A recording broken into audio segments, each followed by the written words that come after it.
जय श्री कृष्णा, राधे राधे। आप सभी भक्तों का आपके अपने YouTube चैनल श्री कृष्ण देवानी में हार्दिक स्वागत है। आज आप सुन रहे हैं श्रावण माह के शुक्ल पक्ष में आने वाली पुत्रदा एकादशी की व्रत कथा। सर्वप्रथम भगवान का स्मरण करते हुए सभी आप मेरे साथ बोलिए। शांताकारं भुजगशयनं पद्मनाभं सुरेशं विश्वधारं गगन सदृशं मेघवर्णं शुभांगं लक्ष्मीकान्तं कमलनयनं योगिभिर्दयानगमयं वन्दे विष्णुं भवभयहरं सर्वलोकैकनाथं। ओम नमो भगवते वासुदेवाय। ओम श्री राधा कृष्णा में हम नमो नमः। एक बार युधिष्ठिर ने पूछा कि हे मधुसूदन, श्रावण माह के शुक्ल पक्ष में किस नाम की एकादशी होती है? कृपा करके आप मेरे समक्ष उस एकादशी का वर्णन कीजिए। यह सुनकर भगवान श्री कृष्ण ने युधिष्ठिर से कहा कि हे राजन, प्राचीन काल की बात है। द्वापर युग के प्रारंभ का समय था। महिष्मतीपुरी में राजा महिजीत अपने राज्य का पालन किया करते थे, किंतु उन राजा महिजीत के कोई पुत्र नहीं था। इसलिए उस राजा को वह राज्य भी अब सुखदायक प्रतीत नहीं होता था। अपनी अवस्था को अधिक देखकर राजा को अब बड़ी चिंता हुई। उस राजा ने प्रजावर्ग में बैठकर प्रजाजनों से इस प्रकार से कहा। राजा कहने लगा कि हे प्रजाजनों, इस जन्म में मुझसे कोई पातक भी नहीं हुआ है। मैंने अपने खजाने में अन्याय से कमाया हुआ धन भी नहीं जमा किया है। ब्राह्मणों और देवताओं का धन भी मैंने कभी नहीं लिया है। प्रजा का पुत्रवत पालन किया है मैंने। धर्म से पृथ्वी पर अधिकार जमाया। जो दुष्ट हैं वे चाहे बंधु और मेरे पुत्रों के ही समान क्यों न रहे हों, उनको भी मैंने दंड दिया है। शिष्ट पुरुषों का सदा ही मैंने सम्मान किया है और किसी को द्वेष का पात्र नहीं समझा है। फिर क्या कारण है कि जो मेरे घर में आज तक पुत्र उत्पन्न नहीं हुआ है? आप लोग इस पर विचार करें।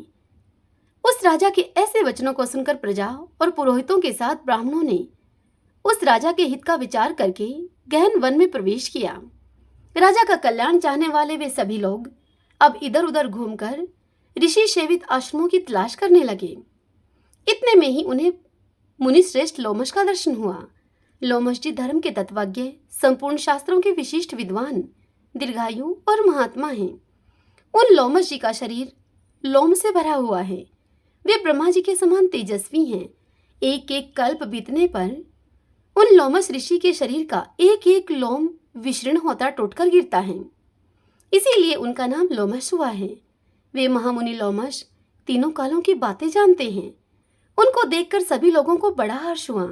प्रजाजनों को आया हुआ देखकर लोमश ऋषि ने उनसे पूछा कि तुम सब लोग किस लिए यहाँ पर आए हो? अपने आगमन का तुम मुझसे कारण बताओ। तुम लोगों के लिए जो हितकर कार्य होगा उसे मैं अवश्य करूंगा। यह सुनकर प्रजाजनों ने कहा कि हे ब्राह्मण, इस समय महिजीत नाम वाले जो राजा हैं उनके कोई पुत्र नहीं है। हम लोग उन्हीं की प्रजा हैं जिनका उन्होंने पुत्र की भांति पालन किया है। उन्हें पुत्रहीन देखकर उनके दुख से दुखित होकर हम तपस्या करने का दृढ़ निश्चय करके यहाँ इस गहन वन में आए हैं।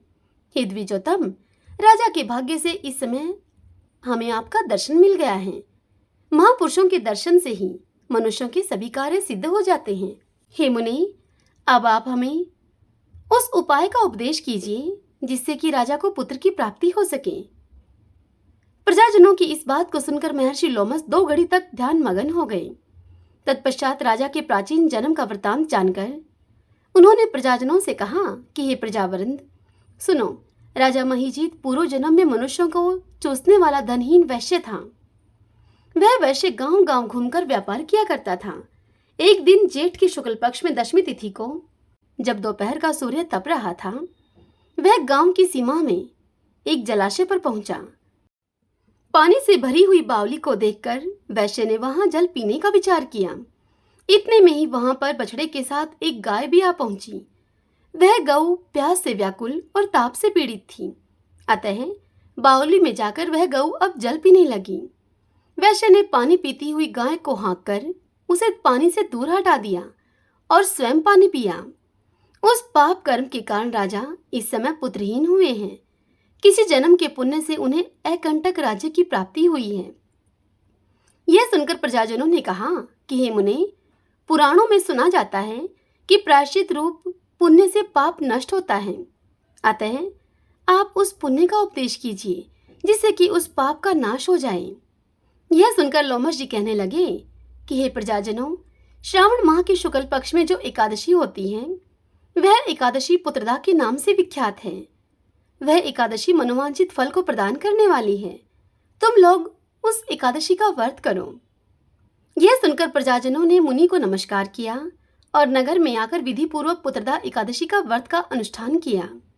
उन्होंने विधि पूर्वक जागरण भी किया और उसका निर्मल पुण्य अपने राजा को दे दिया।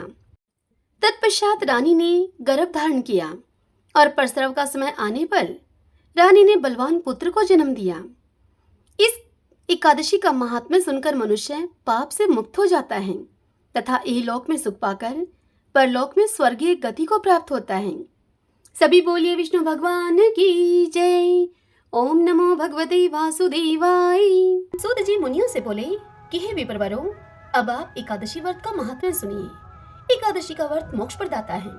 एकादशी चाहे शुक्ल पक्ष की हो या फिर कृष्ण पक्ष की, उस दिन अन्न नहीं खाना चाहिए। जो एकादशी को अन्न खाता है वह अपना जीवन नष्ट करता है। एकादशी व्रत के इच्छुक को चाहिए कि 10वीं और द्वादशी को भी एक ही समय भोजन करें। एकादशी व्रत का महात्म्य जानने की इच्छा एक बार राजा पृथु ने नारद जी से प्रकट की। तब नारद जी ने राजा पृथु को जो कुछ बताया वही मैं तुम्हें बताता हूँ। नारद जी राजा पृथु से बोले कि हे राजन, गंगा के समान कोई तीर्थ नहीं, माता के समान कोई गुरु नहीं, विष्णु के समान कोई देव नहीं और अन्न न खाने के समान कोई तपस्या नहीं। शांति के समान संसार में कोई सुख नहीं, सत्य के समान कोई ज्योति नहीं और कार्तिक के समान मास नहीं है। ज्ञान से बड़ा कोई लाभ नहीं और एकादशी के समान दूसरा अन्य कोई व्रत नहीं।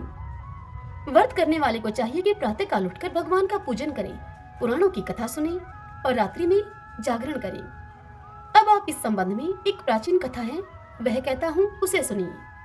हे राजन, नर्मदा नदी के तट पर गालो मुनि का एक बड़ा ही शोभायुक्त और मनोरम आश्रम था। उनका पुत्र भद्रशील भगवान विष्णु का परम भक्त था। भद्रशील अपने मित्रों के साथ भगवान की मूर्ति बनाकर उनकी पूजा किया करता था। उसके मित्र भी भगवान की पूजा करते थे। तत्पश्चात वह उन्हें उपदेश देता था कि वे एकादशी का व्रत भी करें। अपने पुत्र के उस चरित्र को देखकर एक बार गालो मुनि ने उससे स्नेहपूर्वक पूछा कि हे पुत्र, तुम हर समय भगवान विष्णु की पूजा अर्चना में लगे रहते हो तथा दूसरों को भी इसके लिए तुम प्रेरित करते हो। यह उपदेश तुम्हें किसने दिया? यह सुनकर भद्रशील ने सर्वप्रथम अपने पिता को नमन किया और फिर श्रद्धायुक्त होकर उससे कहा कि हे पिताश्री, मैं आपको अपने पूर्वजन्म का वृत्तांत बताता हूँ। मैं पूर्वजन्म में चंद्रवंश में धर्मकीर्ति नामक एक राजा था। मैंने दत्तात्रेय जी से शिक्षा ली थी। उस जन्म में मैंने 1000 वर्षों तक शासन किया, किंतु जीवन के उत्तरार्ध में दुर्भाग्यवश मैं बुरी संगत में पड़ गया। वेद मार्ग को छोड़कर मैं पाखंड के मार्ग पर चल पड़ा। जब मेरा आचरण बिगड़ा तो मेरी प्रजा का आचरण बिगड़ते भी देर न लगी। एक दिन की बात है, मैं शिकार खेलने के लिए वन में चला गया। उस दिन मैं भूखा प्यासा ही रहा। घूमते घूमते मैं नर्मदा नदी के तट पर आ पहुंचा। संयोगवश उस दिन एकादशी की तिथि थी। वहां अनेक वैष्णव भक्त भगवान का कीर्तन कर रहे थे। मैं भूखा प्यासा वहीं पर पड़ा रहा और रात्रि भर उनका कीर्तन सुनता रहा, क्योंकि भूख के कारण मुझे नींद तो आ न रही थी। इधर प्रातः होने पर उनका कीर्तन समाप्त हुआ और उधर मेरे प्राण निकल गए। यमदूत मुझे लेकर अब चित्रगुप्त जी के पास जा पहुंचे।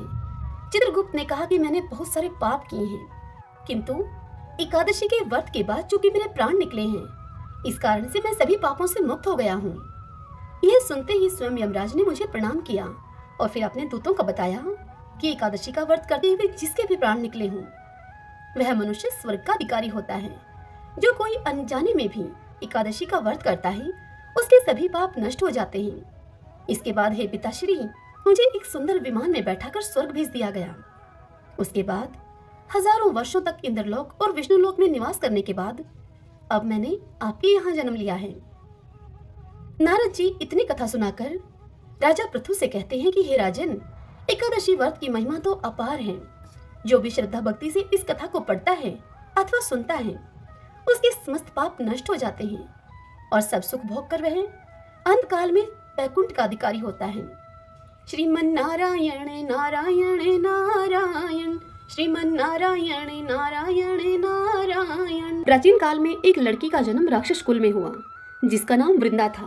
दैत्यराज कालनेमी जैसे राक्षस परिवार में पैदा होने के बाद भी वृंदा भगवान विष्णु की पूजा किया करती थी। जब वृंदा बड़ी हुई तो उसकी शादी जालंधर नामक दैत्य से हो गई। जालंधर काफी शक्तिशाली राक्षस था जिसका जन्म भगवान शिव के तेज के कारण समुद्र से हुआ था। बलवान होने के कारण जालंधर को दैत्यों का राजा बनाया गया। वृंदा से शादी करने के बाद जालंधर की शक्ति और पराक्रम बढ़ता ही गया। उसे किसी भी तरह से हराना मुश्किल था। जालंधर के बढ़ते अहंकार और आतंक से सभी देवता परेशान थे।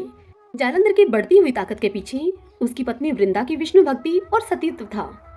होते होते जालंधर अपनी शक्ति और अहंकार में चूर होकर स्वर्ग की देवियों पर काबू पाने की कोशिश करने लगा। अब इसी दौरान एक बार उसने माता लक्ष्मी को पाने का प्रयास किया, परंतु समुद्र से जन्म लेने के कारण माता लक्ष्मी ने उसे अपना भाई बना लिया। फिर उसकी नजर माता पार्वती पर गई और उन्हें पाने के लिए जालंधर ने मायाजाल रचा। अपने मायाजाल से जालंधर ने शिव का रूप धारण किया और माता पार्वती के करीब जाने की कोशिश करने लगा। उसी वक्त माँ पार्वती ने उसे पहचान लिया और जब तक जालंधर कुछ समझ पाता वो अदृश्य हो गई। जालंधर के इस दुर्व्यवहार से पार्वती जी को काफी गुस्सा आया और इस पूरी घटना के बारे में उन्होंने भगवान विष्णु को बताया। इधर जालंधर भगवान शिव से पार्वती जी को पाने के लिए कैलाश पर्वत पर युद्ध कर रहा था। तभी भगवान विष्णु ने जालंधर को सबक सिखाने की ठानी। सभी को पता था कि जालंधर अपनी पत्नी के पूजा पाठ और सतीत्व की वजह से ही आज ये हुआ है। ऐसे में भगवान विष्णु ने जालंधर को हराने के लिए उसकी पत्नी का पतिव्रत धर्म भंग करने के लिए मायावी चाल चली। भगवान विष्णु एक साधु का रूप धारण करके वृंदा से वन में मिलने के लिए गए। उनके साथ दो मायावी राक्षस भी थे जिन्हें देखते ही वृंदा डर गई। तभी भगवान विष्णु ने उन दोनों राक्षसों का वृंदा के सामने ही वध कर दिया। वृंदा यह देखकर समझ गई कि ये कोई आम व्यक्ति नहीं है। उसी पल वृंदा ने साधु से अपने पति के बारे में पूछा। साधु बने हुए भगवान विष्णु ने अपनी माया शक्ति से दो बंदर प्रकट किए। दोनों बंदरों के हाथों में जालंधर का सिर और धड़ था।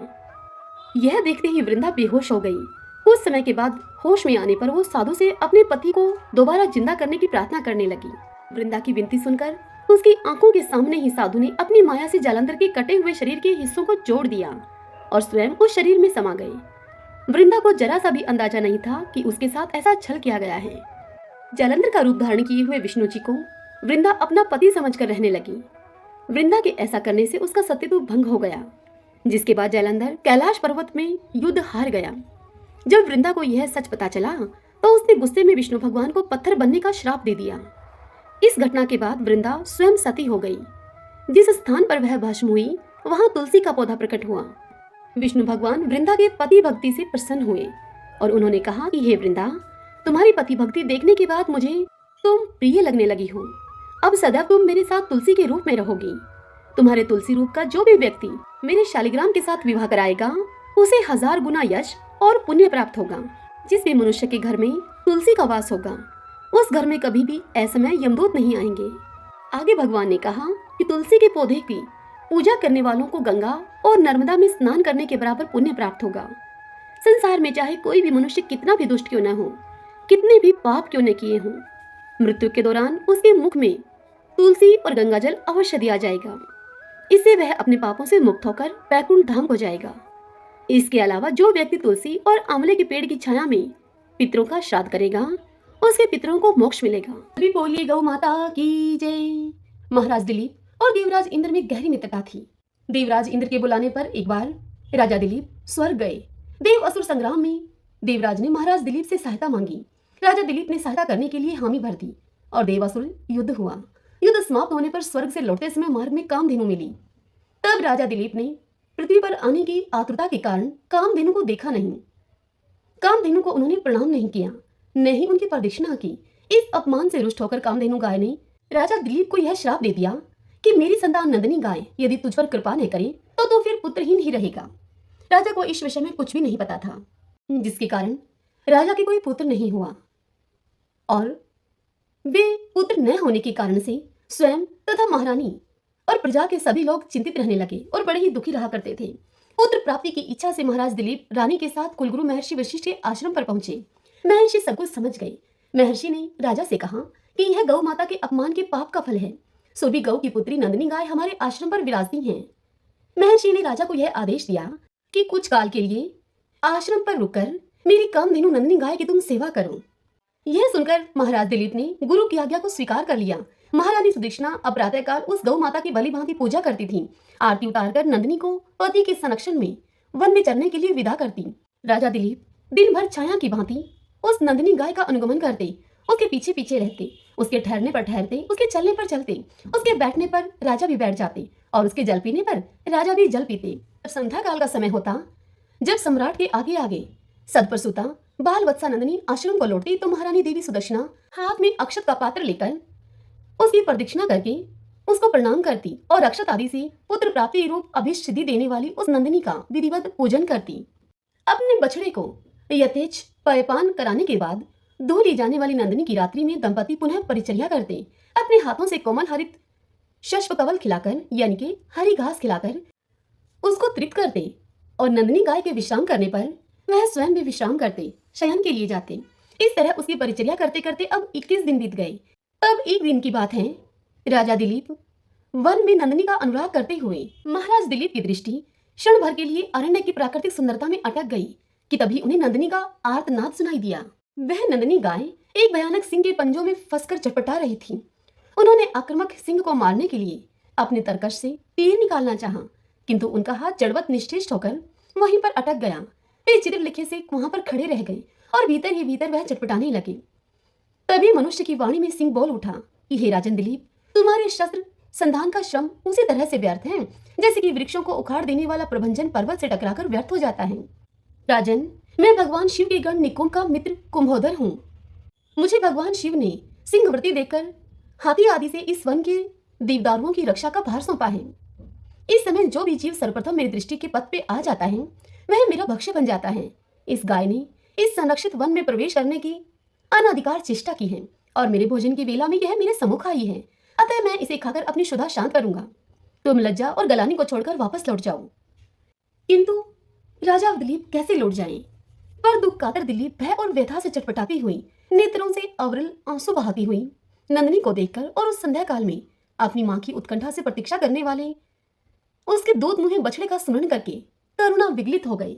नंदिनी का मातृत्व उन्हें अपने जीवन में कहीं अधिक मूल्यवान जान पड़ा और उन्होंने सिंह से प्रार्थना की कि वह उनके शरीर को खाकर अपनी भूख को मिटा ले और बाल वत्सा नंदिनी को छोड़ दे। सिंह ने राजा के इस अद्भुत प्रस्ताव का उपहास करते हुए कहा कि हे राजन, तुम चक्रवर्ती सम्राट हो, गुरु को नंदिनी के बदले में करोड़ों दुधारू गवें देकर तुम प्रसन्न कर सकते हो। हे राजन, अभी तुम युवा हो, इस तुच्छ प्राणी के लिए अपने स्वस्थ सुंदर शरीर और यौवन की अवहेलना क्यों कर रहे हो? क्यों अपनी जान की बाजी इस गाय के लिए लगाने में जुटे हो? क्या तुम्हारा प्राणियों पर दया करने का ऐसा व्रत ही है? तो भी आज यदि इस गाय के बदले में मैं तुम्हें खा लूंगा तो तुम्हारे मर जाने पर केवल इसकी ही विपत्तियों से रक्षा हो सकेगी, और यदि मैंने इस गाय को खा लिया और तुम जीवित रहे तो पिता की भांति संपूर्ण प्रजा का तुम निरंतर आने वाली विपत्तियों से तुम रक्षा करते रहोगे। राजन, स्वर्ग की प्राप्ति के लिए तप त्याग करके शरीर को कष्ट देना तुम जैसे अमित ऐश्वर्यशालियों के लिए निरर्थक है। स्वर्ग, अरे यह तो इस पृथ्वी पर ही है। जिस मनुष्य को वैभव विलास के सभी साधन उपलब्ध हैं वह तो समझो स्वर्ग में ही रह रहा है। स्वर्ग का काल्पनिक आकर्षण तो मात्र विपन्नों के लिए ही है, संपन्नों के लिए नहीं है। इस तरह से सिंह ने राजा को भ्रमित करने का बहुत प्रयत्न किया। भगवान शंकर के उस अनुचर सिंह की बात को सुनकर अत्यंत दयालु महाराज दिलीप ने उसके द्वारा आक्रांत नंदिनी को देखा, जो कि अश्रुपूरित कातर नेत्रों से उनकी ओर लगातार देख रही थी और अपने प्राण रक्षा की याचना कर रही थी उनसे। राजा ने क्षत्रियत्व के महत्व को प्रतिपादित करते हुए उत्तर दिया कि नहीं सिंह, नहीं, मैं गौ माता को तुम्हारा भक्ष्य बनाकर नहीं लौट सकता हूँ। मैं अपने क्षत्रियत्व को क्यों कलंकित करूं? क्षत्रिय संसार में इसीलिए प्रसिद्ध हैं कि वे विपत्ति से औरों की रक्षा करते हैं। राज्य का भोग भी उनका लक्ष्य नहीं है। उनका लक्ष्य तो यह है कि वह लोक रक्षा से कीर्ति अर्जित करें। निंदा से मलिन प्राणों और राज्य को तो वे तुच्छ वस्तुओं की भांति त्याग देते हैं। इसलिए हे सिंह, तुम मेरे इस शरीर की चिंता मत करो, इस पर दयालुता न दिखाओ। मेरे भौतिक शरीर को खाकर तुम उसकी रक्षा करो, क्योंकि यह शरीर तो नश्वर है, मरना धर्मा है। इसलिए इस पर हम जैसे विचारशील पुरुषों की ममता नहीं होती। हम तो मात्र इस शरीर के पोषक हैं। मेरा यह मांस का शरीर न भी रहेगा, परंतु गौ रक्षा से मेरा यश शरीर सुरक्षित रहेगा। संसार यही कहेगा कि गौ माता की रक्षा के लिए एक सूर्यवंशी राजा ने अपने प्राणों की आहुति दे दी। एक चक्रवर्ती सम्राट के प्राणों से भी अधिक मूल्यवान एक गाय है। राजा दिलीप की समग्र बात सुनकर सिंह ने कहा, हे राजन, अगर आप अपना शरीर मेरा आहार बनाना ही चाहते हैं तो ठीक है। सिंह के इस प्रकार स्वीकृति दे देने पर राज ऋषि दिलीप ने शास्त्रों को फेंक दिया और उसके आगे अपना शरीर मांसपिंड की तरह खाने के लिए डाल दिया और वे सिंह के आगे सिर झुकाए हुए आक्रमण की प्रतीक्षा करने लगे। तभी आकाश से विद्याधर राजा दिलीप पर पुष्पों की वर्षा करने लगे। तब नंदिनी गौ ने कहा कि हे राजा दिलीप, हे पुत्र, उठो। यह मधुर दिव्य वाणी को सुनकर राजा को महान आश्चर्य हुआ और उन्होंने वात्सल्यमयी जननी की तरह अपने स्तनों से दूध बहाती हुई नंदिनी गौ को देखा, किंतु वह सिंह उनको दिखलाई नहीं दिया कहीं। आश्चर्यचकित राजा दिलीप से नंदिनी गौ ने कहा कि हे सत्पुरुष, तुम्हारी परीक्षा लेने के लिए मैंने ही सिंह की माया की सृष्टि की थी। महर्षि वशिष्ठ के प्रभाव से यमराज भी मुझ पर प्रहार नहीं कर सकता, तो सिंह आदि की तो क्या शक्ति है मुझ पर प्रहार करने की। मैं तुम्हारी गुरु भक्ति से और मेरे प्रति प्रदर्शित दया भाव से अत्यंत प्रसन्न हूँ। तुम वर मांगो। तुम मुझे दूध देने वाली मामूली गाय मत समझो, अपितु संपूर्ण कामनाएं पूरी करने वाली कामधेनु जानो। यह सुनकर राजा ने अपने दोनों हाथ जोड़कर वंश चलाने वाले अनंत कीर्ति पुत्र की याचना की। तब नंदिनी ने तथास्तु कहा। उन्होंने कहा कि राजन, मैं आपकी गौ भक्ति से अत्यधिक प्रसन्न हूँ। मेरे स्तनों से दूध निकल रहा है, उसे पत्ते के दोने में धोकर पी लेने की आज्ञा गौ माता ने राजा को दी और कहा, हे राजा दिलीप, तुम्हें अनंत प्रतापी पुत्र की प्राप्ति होगी। राजा ने निवेदन किया कि माँ, बछड़े के पीने तथा होम आदि अनुष्ठान के बाद बचे हुए तुम्हारे दूध को मैं पी सकता हूँ क्या? दूध पर पहला अधिकार तो बछड़े का है और द्वितीय अधिकार गुरुजी का है। राजा के धैर्य ने नंदिनी गाय के हृदय को जीत लिया। वह प्रसन्न मना कामधेनु राजा के आगे आगे आश्रम को लौट आई। तदंतर राजा ने बछड़े के पीने तथा अग्निहोत्र से बचे हुए दूध का महर्षि की आज्ञा पाकर पान किया। फलतः वे रघु जैसे महान यशस्वी पुत्र से पुत्रवान हुए और इसी वंश में गौ भक्ति के प्रताप से स्वयं भगवान श्री राम ने अवतार ग्रहण किया। सभी बोलिए गाय माता की जय। जय सिया राम। अब हम श्री विष्णु सहस्रनाम स्तोत्र का पाठ करेंगे। यस्य स्मरण मात्रेण जन्म संसार बंधनात् विमुच्यते नमस्तस्मै विष्णवे प्रभविष्णवे नमः समस्त भूतानामादि भूताय भूभृते अनेक रूपे रूपाय विष्णवे प्रभविष्णवे।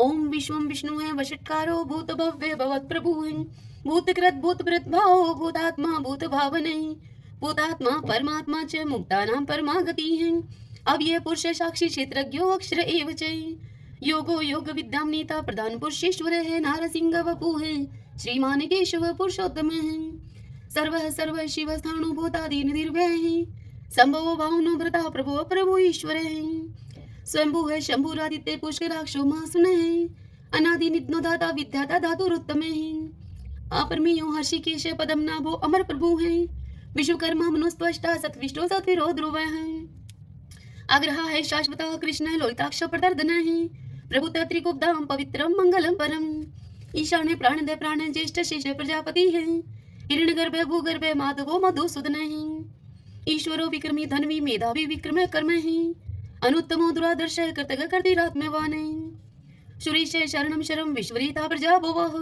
अह संवत्सरो व्याल है प्रत्यय सर्वदर्शन है अजय है सर्वेश्वर सिद्ध सिद्धि सर्वाधिरच्युत है वर्षा का पीर में आत्मा सर्वयोग विनीय सरते हैं वसु है वसु मना है सत्य समात्मा असम्मति है समय है अमोघ है पुंडरी का क्षो वर्षकर्मा वर्षा करती है रुद्रो है बहुशिरा है बबरू है विश्व योनि शुचि श्रवा है अमृत शाश्वत स्थाणु वरारो महातपा है सर्वज्ञ सर्वविद्वानो विश्वक्षेनो जनार्दन है वेदो है वेद विद्यांगो वेदांगो वेद विद कवि है लोकाध्यक्ष सुराध्यक्ष धर्माध्यक्ष कृता करता है चतुरात्मा चतुर्व्यूह चतुर्दृश्य चतुर्भुज है भ्राजी शृणु भोजन भोक्ता शेषणु जगदा विजय है अनगो विजयोजिता विश्व योनि पुनर्वसु है उपेंद्रो वामन प्रांशु अमोघ सुचि ऊर्जित है अतीन्द्रिय संग्रह सर्गो धर्तात्मा नियमोयमय है वेदो वैरय सदा योगी वीर माधवो मधु है अतीन्द्रियो महामायो महोत्साहो महाबल है महाबुद्धि महावीर्यो महाशक्ति महादुति है अनिर्देश्य वपु है श्रीमान अमे आत्मा महाद्रीद्रक है महेश्वासो महिव्रता श्रीनिवास सदाम गति है अनिरुद्ध सुरानंदो गोविंदो गोविंदाम है मरीचि है दमन हंसो शो पर्णो भुजगोतम है हिरण्यनाभ सूतपा पदम नाभ प्रजापति है अमृत्यु है सर्वद्रक है सिंह संदाता संधिमान स्त्र है अजो है दुर्मुष्ण शास्ता विश्वतात्मा सुरारिया है गुरु है गुरुत्मो धामो सत्य सत्य पराक्रम है निमिषः अन्मिषः सतर्कविवाचस्पतिरुदारदीः अग्रणी है ग्रामणी है श्रीमान न्याय नेता समीरण है शस्त्र मूर्धा विश्वात्मा शस्त्राक्ष शस्त्रपात आवर्तनो निर्वर्तात्मा संवर्त सन पर मर्दन है यह संवर्तको वहनीय अनिलो धरणीधर है सुप्रसाद प्रश्नात्मा विषवदरक विषवभुक विभु है सत्कृता सत्कृत साधु जहनो नारायणो नर है असंख्यो अपरमे आत्मा विशिष्ट शिष्टकर सूचि है सिद्धार्थ सिद्धि संकल्प है सिद्धि सिद्धि साधन है वर्षाई वर्षपो विष्णु वर्ष पर वर्षोदर है वर्धनो वर्धमान है विविक्त श्रुति सागर है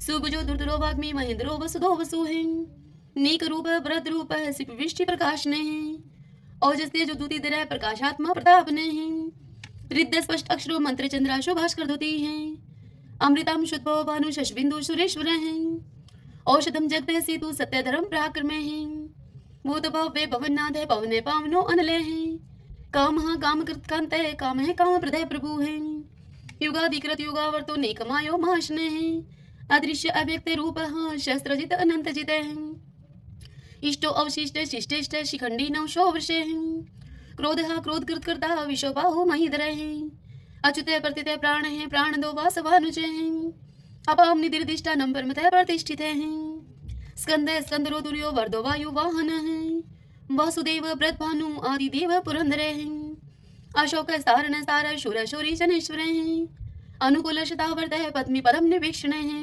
पद्मनाभो अरविंदाक्ष पदम गर्भ है शरीर भृत है महदीरिदो वरदात्मा मोक्षो गरुड़ो दुजय है अतुल्य शर्वो भीमः सम्यगो हरि हरि है सर्वलक्षण लक्षणयो लक्ष्मीवान समिंत जय है वीक्षरो रोहितो मार्गो हेतु दामोदर सह महीधरे महाभागो वेगवान मिताशने है उद्भव शोभनो देव श्री गर्भ परमेश्वर है कर्णम कारणम कर्ता विकर्ता गहनो गोवे है व्यवसायो व्यवस्थान संस्थान स्थान दो ध्रुव प्रार्दी परम स्पष्ट चतुष्ट पुष्ट शुभेक्षण है रामो विरामो वीर जो मार्गो नेवन्यो अन्य है वीर शक्ति मतम श्रेष्ठो धर्मो धर्म विदुत्तम है वैकुंठ पुरुष प्राण प्राणदय प्रणवय प्रथु है हिरण्यगर्भ शत्रुघ्नो व्याप्तो वायुर्दोक्ष है ऋतु है सुदर्शन काल परमेष्टि परिग्रह है उग्र संवत्सरो दक्षो विश्रमो विश्व दक्षिण है विस्तार स्थावस्थाणु परमाणम बीजम व्ययम अर्थो अनर्थो महाकोशो महाभोगो महाधन है निर्विणय सत्विष्ट है अभूह धर्म यूपो महामख है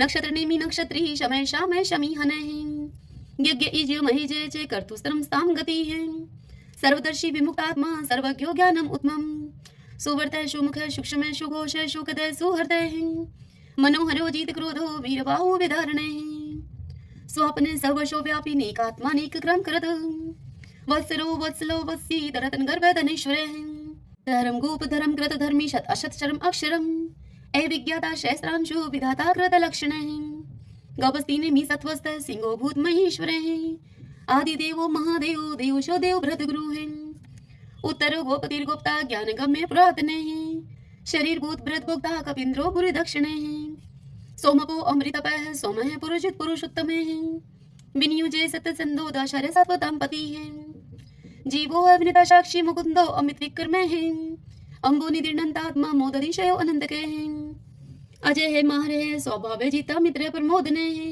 आनंदो नंदनो नंद सत्य धर्मा त्रिविक्रम है महर्षि कपिलाचार्य कर्तघमेदनी पति है त्रिपद त्रिदशा अध्यक्षो मास्त्रं कृतांत करते हैं महावराहो गोविंद सुषेण कनकांगदी गुह गभीरो गहनो गुप्त चक्र गदाधर वेदा स्वांगो अजित कृष्णो दृढ़ संकर्षण अच्युत है वर्णो वारुणो वृक्ष पुष्कराक्षो महामना है भगवान भगानंदी वनमाली हलायुदय है आदित्यो ज्योतिरादित्य शैषणो गति समः शुधन्वा खंड परशु है दारुणो द्रविण प्रदय है द्विस्वर्ग सरदृग व्यासो वाचस्पतिरियो निजय है त्रिशामा श्याम गय श्याम निर्वाणम बीजम मिश्क है संन्यास कृत्सम शांत निष्ठा शांति प्रायणम शुभांगम शांति दस दृष्टा कुमुदय कुवलेशय गोहति गोपतिर गोप्ता वृषभाक्षो वृष प्रिय है निवर्ति निर्वर्तात्मा संक्षिप्ता श्रीमकार शिव है श्रीवत्सवक्षा श्रीवास श्रीपति है श्रीमतांबर है श्रीरह श्रीश श्रीनिवास श्रीनिधि है श्री विभावन है श्रीधर श्रीकर श्रेय श्रीमान लोकत्रयाश्रय है स्वक्ष स्वंग आनंदो नंदिर ज्योतिर्गणेश्वर है विजितात्मा विधेयात्मा सत्कीर्ति छिन संशय है उदृणे सर्वत्र चक्षु अनिशे शाश्वत अस्त्रे भूषयो भूषणो भूत विशोक शोक नाशने अर्चिस्मान अर्चिते कुंभे विशुद्धात्मा विशोधने अनिरुद्धो अप्रतिरथ प्रद्युम्नो अमित विक्रमे कालने मीनिहा वीर शौरी शूरजनेश्वरे त्रिलोकात्मा त्रिलोकेश केशव केशिहारी कामदेव कामपाल कामिकांत कृतागमे निर्देश बभू विष्णु वीरो अनंतो धनंजय ब्राह्मणियो ब्रह्माकृत ब्रह्मा ब्रह्म ब्रह्मा विवर्धने ब्रह्माविद ब्राह्मणो ब्रह्मी ब्रह्माज्ञो ब्राह्मण प्रिय महाकर्मो महाकर्मा महातेजा महोरगे महाक्रतु महायज्वा महायगो महावीर सत्वय स्तोप्रिय स्तोत्रम स्तोतरण प्रिय पूर्ण पुरिता पुण्य पुण्य कीर्ति अनामय मनोजव तीरथ करो वसुरेता वसुप्रदे वसुप्रदो वासुदेवो वसु है वसु मनाहावी सद्गति है सत्कृति है सत्ता सद्बुद्धि सत्य प्रायणे सूरसेनो यदुश्रेष्ठ सन्निवास है सुयामुने भूतावासो वासुदेव सर्वासु निलयो अनिले दृपः दृप्तो दृप्तो दुर्दुरो अपराजिते विश्वमूर्ति महामूर्ति दितमूर्ति अमूर्तिमाने अनेक मूर्ति अव्यक्त है शतमूर्ति शतानने एकोनेक स्वः किमित तत्पद अनुत्तमम् लोकबंधु लोकनाथो माधवो भक्तवत्सलः स्वर्णवर्णो हिमांगो व्रांग चंदनांगदी वीरः विश्वशून्यो गर्ताशी अचलचलः एमानी मान दो मानो लोक स्वामी त्रिलोकधरक सुमेधा मेधजोधन्य सत्यमेधा धराधरः तेजो वृषो दुतिधरः सर्वशस्त्र प्रताम्बरः प्रग्रो निग्रो व्यग्रो नेक श्रृंगो गदागर्जः चतुर्मूर्ति चतुर्बाहु चतुर्व्यूह चतुर्गति चतुर आत्मा चतुर्भाव चतुर्वेद विद एकपात समावर्तो अनिर्वर्तात्मा दुर्जो दुर्ति कर्म दुर्लभो दुर्गमो दुर्गो दुरावासो दुरारिया शुभंगो लोक सारंग सुतंतु सुतंतु वर्धने इंद्रकर्मा महाकर्मा कृतकर्मा कृतागम उद्भवो सुंदरो सुंदो रत्ननाभ सुलोचन अर्को वासन श्रृंगी जयंत सर विजयी स्वर्ण बिंदु अक्षोभ सर्वागी सुरेश्वरे महाहदो महागतो महाभूतो महानिधि कुंदे कुंदरे कुंदे पर्जने पावनो अनिले अमृताशो अमृतोपु सर्वज्ञ सर्वतो मुखे शूलुभ शुवर्त सिद्ध शत्रुज शत्रुतापने ने क्रोध उदंबरो अशुत चाणुरांत निशोधने शस्त्रार्थी सप्तजीव सप्तदा सप्तवाहने अमूर्ति अनगे अचिंत्यो भय करत भय नाशने अणुः व्रतः कृश स्थूल गुण निर्गुणे महाने ऐदृते सवदृते श्वासे प्रागवंशो वंशवर्धने भारव्रत कथिते योगी योगीश सर्व कामदे आश्रम शर्मणे श्यामे सुपर्णो वायु वाहन धनुर्धरो धनुर्वेदो दंडो दमिता दमे अपराजित सर्वशहो नियंता नियमो अयमे सदोवान सात्विक सत सत धर्म प्रायण अभिप्राय प्रियारो अर्ह प्रियकृत प्रतिवर्धने विहार सगति ज्योति है सुरुचि उद्भुग विभु है रवि विरोचन सूर्य है सविता रवि लोचने अनंत हूत भूत भोक्ता सुख दो नेक जो अग्रज है निर्णय सदामर्षि लोकधिष्ठानम अद्भुत है सनातन सनातन तमय कपिल है कबीर पे है स्वस्ति स्वस्ति कृत स्वस्ति स्वस्ति भुक स्वस्ति दक्षिणे है रुद्र कुंडली चक्री विक्रम उचित शासन है शब्दाति के शब्द शह शिशिर शर्वरी करे हैं क्रूर पेशलो दक्षो दक्षिणे शमीनांबर है विदुत्मा विद्भय पुण्य शर्वण कीर्तन है उतारणो दुष्कृति पुनोदश पन्नाशने वीर रक्षण संतो जीवन प्रिय वस्थित अनंत रूप अनंत श्री जीत वन्यो व्यापय चतुरस्रो गभीरात्मा विदिशो व्याधीशो दिशे अनादि पूर्व लक्ष्मी सुवीरो रुचिरांगदे जननो जन जन्मादि भीमो भीम प्राक्रमे आधार नीलो ऐधाता पुष्पहाश प्रजागरे उद्रवग सत्पथाचार्य प्राणदय प्रणमय पणे परमाणम प्राण निल्य है प्राणभृत प्राण जीवन है ततुम तत्विदेकात्मा जन्म मृत्यु जराति गए पूर्व स्वस्तरुस्तार सविता पर पितामह यज्ञो यज्ञपति रेजवा यज्ञांगो यज्ञ वाहन है यज्ञ व्रत यज्ञ यज्ञ भुग यज्ञ साधन है यज्ञान कृत गुहाम अन्नम अन्नाद एवच आत्मयोनि समझातो बेखान साम गायन है देवकी नंदन सृष्टा शतश पाप नाशन है शंखव्रत नंद की चक्री शारंग धन्मा कदाधर है रथांग पाणी अक्षोभ सर्वपर हरणायुधे सर्वपर हरणायुधे ओम नमः इति विष्णु भगवान की जय। आइए भगतजनों, आओ हम श्री महालक्ष्मी की स्तुति करते हैं। महादेवी महालक्ष्मी नमस्ते त्वं विष्णुप्रिये शक्तिदायी महालक्ष्मी नमस्ते दुःखभञ्जिनी श्रेया प्राप्ति निमित्ताय महालक्ष्मी नमामहं पतितोद्धारिणी देवी नमामहं पुनः पुनः वेदां स्वं संस्तुतिवन्ति शस्त्राणि च मुहुर्मुहुः देवं स्वं प्रणवन्तये लक्ष्मी देवी नमस्तुते नमस्ते महालक्ष्मी नमस्ते भवभञ्जिनी मुक्ति न लभ्यते महादेवी ते कृपा विना सुख सौभाग्यं न प्राप्नोति पत्रलक्ष्मी न विद्यते न तत्फलं समाप्नोति महालक्ष्मी नमामहं देहि सौभाग्यम् आरोग्यं देहि मे परमं सुखं नमस्ते आदिशक्ति त्वं नमस्ते भीडभञ्जिनी विदेहि देवी कल्याणं विदेहि परमां श्रियं विद्यावन्तं यशवन्तं लक्ष्मवन्तं जनं कुरु अचिन्त्य रूपचरिते सर्वशत्रुविनाशिनी नमस्ते तु महामाया सर्वसुखप्रदायिनी नमामयं महालक्ष्मी नमामयं सुरेश्वरी नमामयं जगधात्री नमामयं परमेश्वरी।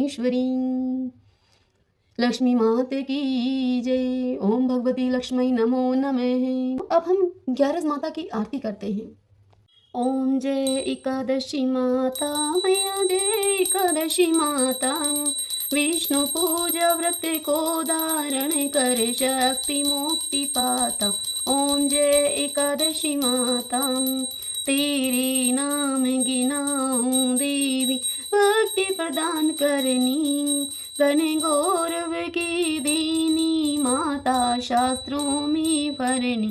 ओम जय एकादशी माता मार्गशीर्ष के कृष्ण पक्ष की विश्वतारिणी जनमी मैया विश्वतारिणी जनमी शुक्ल पक्ष में हुई मोक्षदा मुक्तिदाता बनी आई। ओम जय एकादशी माता पौष के कृष्ण पक्ष की सफला नामक है शुक्ल पक्ष में हुई पुत्रदा आनंद अधिक रहे। ओम जय एकादशी माता नाम षष्ठीला माघ मास में कृष्ण पक्ष आवे शुक्ल पक्ष में जया गावे विजय सदा पावे। ओम जय एकादशी माता विजया फागुन कृष्ण पक्ष में शुक्ला आमल की पाप मोचनी कृष्ण पक्ष में चैत्र महाबल की। ओम जय एकादशी माता चैत्र शुक्ल में नाम कामदान धन देने वाली नाम भरुतनी कृष्ण पक्ष में वैशाख महावाली। ओम जय एकादशी माता शुक्ल पक्ष में होए मोहिनी अपराजेष्ठ कृष्ण पक्षी नाम निर्जला सब सुख करनी शुक्ल पक्ष रखी। ओम जय एकादशी माता योगिनी नाम आषाढ़ में जानो कृष्ण पक्ष करनी देवशनि नाम कहायो मैया शुक्ल पक्ष धरणी। ओम जय एकादशी माता कामिका श्रावण मास में आवे कृष्ण पक्ष कहिए श्रावण शुक्ला होए पवित्र आनंद से रहिए। ओम जय एकादशी माता आजा भाद्रपद कृष्ण पक्ष की परिवर्तन शुक्ला इंदिरा अश्विन कृष्ण पक्ष में भवसागर निकला। ओम जय एकादशी माता पापान कुशाय शुक्ल पक्ष में आप हरनिहारी रमा मास कार्तिक में आवे सुखदायक भारी। ओम जय एकादशी माता देव उठनी शुक्ल पक्ष की दुख नाशक मैया पावन मास में करूं मैं विनती पार करो नैया। ओम जय एकादशी माता परमा कृष्ण पक्ष में होती जन मंगल करनी शुक्ल मास में होए पद्मनी दुख दारिद्र्य हरणी। ओम जय एकादशी माता जो कोई आरती एकादशी की भक्ति सहित गावे जन गुरु दीता स्वर्ग का वासा निश्चय वह पावे। ओम जय एकादशी माता ओम जय एकादशी माता ओम जय एकादशी माता। सभी बोलिए एकादशी माता की जय। श्री लक्ष्मी नारायण भगवान की जय। 11 माता की जय।